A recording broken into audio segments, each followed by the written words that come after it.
tremendously help the overall conversion of this particular sales funnel.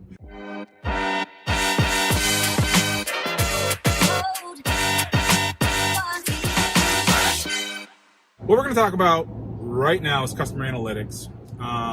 Basically understanding, there's this whole weird thing around data science at the moment. Data science is one of the hottest jobs. An introductory level data science position pays $130,000 to $150,000 or so. There are all kinds of analytics programs out there. I mean, you have Google Analytics, you have, Whoopra. There's all kinds of different places that you can get data. There are some more expensive ones like Heap and Kissmetrics. There's a lot of like funnel comparison tools. There's Visual Website Optimizer and some of the split testing tools. There is just an incredible amount of software around the analytics space.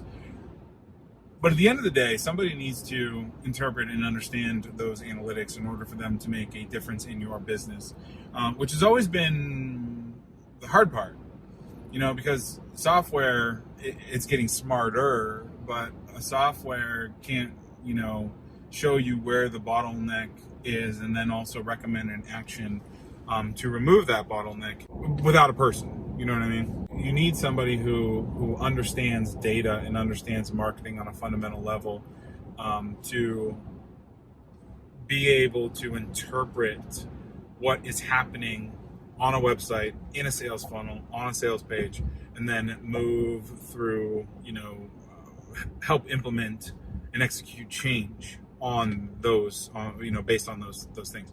So, but here's kind of the fundamental piece. So I'm going to give you some tips here. Here's the fundamental piece of the customer analytics journey and understanding, the buyer cycle is, two pieces. So the buyer cycle itself, there's really three steps to the buyer's journey. The first is like a research and is a research phase. So they are looking, they think they're interested in something, they think they need a solution, and what they're doing is they're trying to go out and quantify what that solution needs to be. They're putting together different products, they're putting together different, businesses who offer that product, and they're kind of starting to assemble like a mind map of how they're going to solve their problem, in their head. Stage two is the person who knows that they have this problem. They know of the solution they want, and they are refining their solution based. They're refining their features. They're refining. They're basically refining their decision so that they know they're making an informed business decision, or an informed buying decision, I should say. Then you have your third level, which that person, they're going to buy, they've decided, and they're really sometimes just narrowing it down between a couple companies, or they have their wallet out, sitting between them and their keyboard. They are ready to buy something right now in this minute. So when you're looking at your customer analytics, you want to put that buyer cycle, you want to put that, paradigm, if you will, in play. So you want to understand why your customers, why your prospects are doing what they're doing as it relates to that buyer's journey. So, maybe they are just researching. Maybe they are looking for, maybe you've made it, down into the last round and they are literally ready to put their credit card in your order form. Tip number two is whenever you're looking at sales funnels, so a sales funnel itself, let's say you have 10,000 people, who are coming to a website and, they are all going off in different paths. Sales funnel vernacular, people speak of sales funnels, but they don't really know what a sales funnel is. Like, it's kind of like PPC. Like, I had a client once and he was like, well, we were talking about PPC campaigns back in the early Google days. And he was like, I don't understand when I get charged. Like, when am I supposed to pay, for this advertising? Like, am I paying per impression? I said, no. And he's like, well, when am I getting charged? And I'm like, you pay per click, And he was like, well, I don't get it. And I was like, pay per click, like pay per click, PPC, pay per click. And he was like, oh my God, it was in his mind, it was such a stupid question because pay-per-click was what this advertising was. It didn't also describe how he got charged. Do you know what I mean? So sales funnels, it's funny because, now I'm talking to a client and they're like, yeah, I have a sales funnel. I'm like, no, you have a landing page. Literally, you have a landing page and that leads to a confirmation page, but it's not a sales funnel. You're not actually asking for a sale at any part in this, so it can't be a sales funnel. It's a lead gen, maybe, but the sales funnel itself, you have your front end, like let's say an automated webinar, for instance. Your automated webinar, it gets 100 people who, sign up for a webinar. Well, when somebody signs up for the webinar, then there's always a very noticeable drop off when they, for attendance, so roughly if it's an automated webinar that starts every 15 minutes, then your attendance is going to be usually between 50 and 55%. So 50 and 55% of the people who sign up are going to end up, attending the webinar, which is awesome.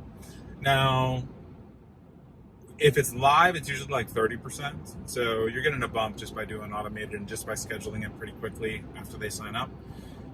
Then immediately, so immediately you lose 50%-ish of people. So half the people are not signing up for the webinar.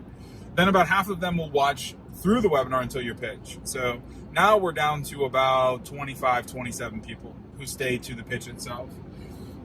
If the webinar is good, and if it's like your pitch is to sign up for a sales call, then your conversion on the sales call is going to be about 25%.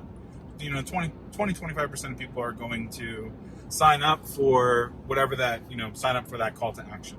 If it's an order form, then it really depends on price. Is it an expensive product? Is it a cheap product? That really dictates a lot of how, dictates what the conversion is going to end up being.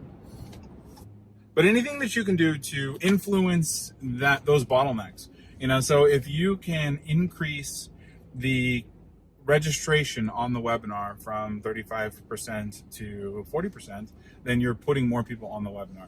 If you can get more people to attend the webinar after they sign up, then you are putting more people, obviously on the webinar, and you have more people able to buy. If you shorten up the webinar and get more people seeing the call to action, then it could potentially increase the number of people signing up for your sales call or hitting the order form. So there are a lot of variables, in a customer analytics situation that end up, just a small little marginal increase or a marginal difference will tremendously help the overall conversion of this particular sales funnel. Then when you look at it from a very macro level, all of these analytics pieces, basically assemble into this thing, which is the success and revenue of your business. So it really just depends on how deep you want to get into the woods. You can have infinite, there's infinite breadth as far as how many different types of analytics you can get. It's absolutely crazy. No matter what product you're in, no matter how big your company is, you can get as granular or as macro as you'd like.